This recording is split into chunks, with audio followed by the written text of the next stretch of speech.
Ladies and gentlemen, we are at the Blowing Rock Town Hall, and we are here to introduce you to our town manager, our mayor, and council members. Let's take a look. Let's talk about commercial development. Sure. What do you view as down the road a good commercial development for Blowing Rock? I think from my perspective, I don't know, I don't want to characterize anything good or bad, but development as a whole, what we have seen the last couple of years has been a lot of development geared towards short-term rentals, hotels, boutique hotels, townhomes, condos, things of that nature. I think that's going to continue. I think given the fact, similar to what we talked about earlier, the demand from folks coming here and looking places to stay.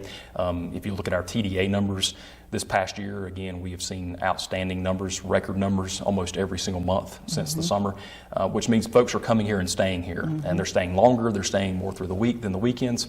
So I think we'll continue to see development geared towards that, accomplishing and fulfilling that need, which is, in regards to either short-term rentals, similar to what's being built now, along Main Street with some boutique hotels or even with really condos. High-quality ones, very nice. Absolutely. I think that's telling in itself, is that the development that we've seen the last couple of years has been what I would call high-end development. Folks that are looking to put a good product in town, be good stewards of the product that they put into the town, and be responsible and accountable for those products. And we've seen that, and I think we'll continue to see that within the town. And they really do blend with the character, the unique, beautiful character of Blowing Rock. One of the things that has been key, and I've been impressed, coming in on the beginning of a development that was being approved, is this council, and I think councils before them have a good keen eye for what Blowing Rock is. And Blowing Rock is fortunate to even have a committee, the BRAC, Blowing Rock Advisory Committee, Appearance Advisory Committee, that helps oversee some of this. And what's the Blowing Rock look, I guess, is what they call it. And a lot of places don't have that. Developers come in and they're allowed essentially to put the colors and their own kind of taste on it. And here we don't necessarily limit it, but we also provide feedback. And there's certain areas in town we do obviously have color palettes and things of that nature that we have them go by. So it continues with the character of Blowing Rock, the look and the feel. The small town, older town type feel to it, but we've got new development going up in the midst of that.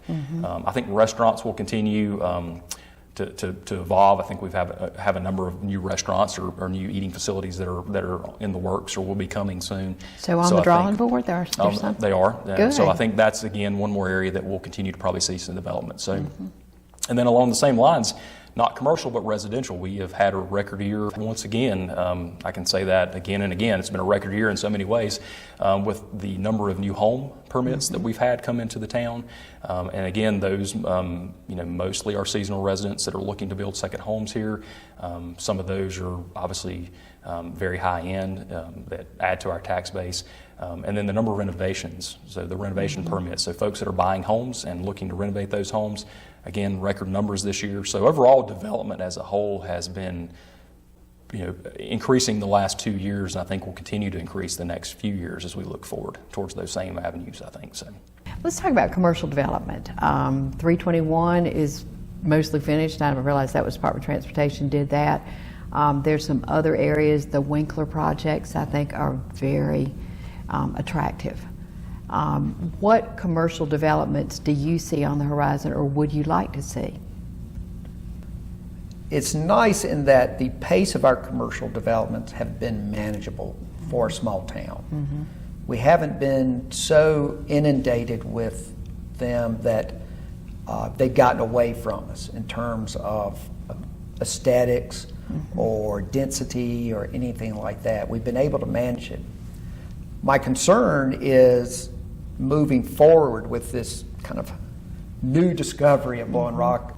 That's best way I can phrase it right now, is that pace of commercial development is going to increase, and we need to get ahead of it. But that's not your question. Well, but a part of it, though, as you mentioned, the respite away and people didn't want to fly and whatnot. This summer might be kind of a truism. I mean, it might true what the situation is, because some people might jump on planes, and so it might not be quite as much this summer, but it might be more. It's going to be interesting to see what exactly, but I agree with you, to get ahead of it and plan for it, not I mean, it's never good to be surprised. Yeah, I think that we're finding in my business, I am the individuals that I'm designing houses for is changing. My typical client would usually be 68 years of age or more, retired, looking to build their last house or a second home. And then this past year, I'm getting young families Good. that are bringing their kids here because of Blowing Rock and the sense of community. And they've discovered, because of the pandemic, that they can work remotely. Mm-hmm. And so we need to prepare for that type of new resident in Blowing Rock. But I'd like to get back to what I think and what we think a good commercial development is. All right. Because I think that's a real important question, and it's going to take a number of voices to answer it. Mm-hmm. And we've started that. I think that projects like the Rainy Lodge, the new hotel, and the Winkler properties have really given this the attention it needs, mm-hmm. and those voices are showing up and speaking. For me, there is a fabric to Blowing Rock, mm-hmm. and that's hard. That's hard to describe. Mm-hmm. It runs in that same vein as there is a character mm-hmm. to Blowing Rock that we're trying to maintain. But in terms of our built environment, there is definitely a fabric there. Mm-hmm. And a good commercial development is a thread in that fabric. It fits in. Mm-hmm. It fits in, height-wise and aesthetic-wise and material usage and density and parking. All of these things, it fits in. And what we really need to do is nail those down, and we need to build zoning and ordinances mm-hmm. around it being a thread in that fabric versus a stain on that fabric. And your architect skill is coming through. That's what so many of us have been saying, that we don't want some big albatross sitting on Main Street or something. I think to proactively plan for those things is very wise. Yeah, I think it's imperative that we do that. And mm-hmm. And that's being done by the town council now. We're working on it. I think that for my part, I really wanted to do two things when I came into office. Kind of my tagline was progress and preservation. Mm-hmm. And those don't always go hand in hand. Mm-hmm. But I think that we've got to address that in Blowing Rock because it's coming and mm-hmm. it's here. Mm-hmm. We've seen it with Mr. Winkler's properties. We've seen it with the building on Pine Street in Maine. Mm-hmm. And we need to address, be prepared, so when those projects come before us, that we're prepared to say, yes, this looks like it's going to be a thread and not a stain. Mm-hmm. And for people in planning and proposing things to avoid having to change them because they know up front yeah. what you require. The council this past year has just been like no other year. We've had to deal with a lot of pandemic issues, and a lot of the things that we were doing on our to-do list got put on pause, mm-hmm. and we're getting back those. Prior to that, there was a real focus on 321 mm-hmm. and development along there, and I think that was some really good progress. And Council Member Sue Sweeting really headed that up, and I commend her for that. Mm-hmm. I think our next focus really needs to be on downtown. We're working on a Parks and Rec plan, updating our master plan, but I also think that we need to take a really hard look at Main Street and our mm-hmm. general business and central business zoning. Mm-hmm. And that's where we're going to be able to control what is built and how it looks, mm-hmm. and that it fits in that fabric. Mm-hmm. Mm-hmm. Virginia, what would you consider positive commercial development looking toward the future in Blowing Rock? So the pandemic has made me realize that, wow, this is a great place to pandemic to. I mean, I know none of the questions are about that you gave us are about it, but and y'all have probably seen a different perspective coming here, and I hope when you came you felt safe. Mm-hmm. But I've felt safe in Blowing Rock, and to see people come up here from Charlotte and Raleigh and New Jersey and New York and Florida and Chicago because they didn't feel safe where they were. Or New York City, families have moved in and worked remotely. So that's the next thing, I think. And we had an idea about that because if you could live anywhere, and because we have young children, the education system is here, why not live in Blowing Rock? And I think because of the pivot toward more virtual work spaces, opportunities, companies realize that their employees will produce a good product virtually as they would if they lived in New York or wherever. We have the airport's only an hour and 45 minutes away. But that's the next thing, I really think, and it started happening, and there's a shift that, wow, we could live here all the time. And how will that impact commercial development, do you think? What are some I think that supports? It'll fill our neighborhoods with more year-round people, and I think that naturally, by more people being here, it'll propel commercial development. Certainly more restaurants. Yeah, well, I don't know. Maybe we have enough restaurants. There'll be things here that, I don't have to order on Amazon Prime anymore, by having more of a year-round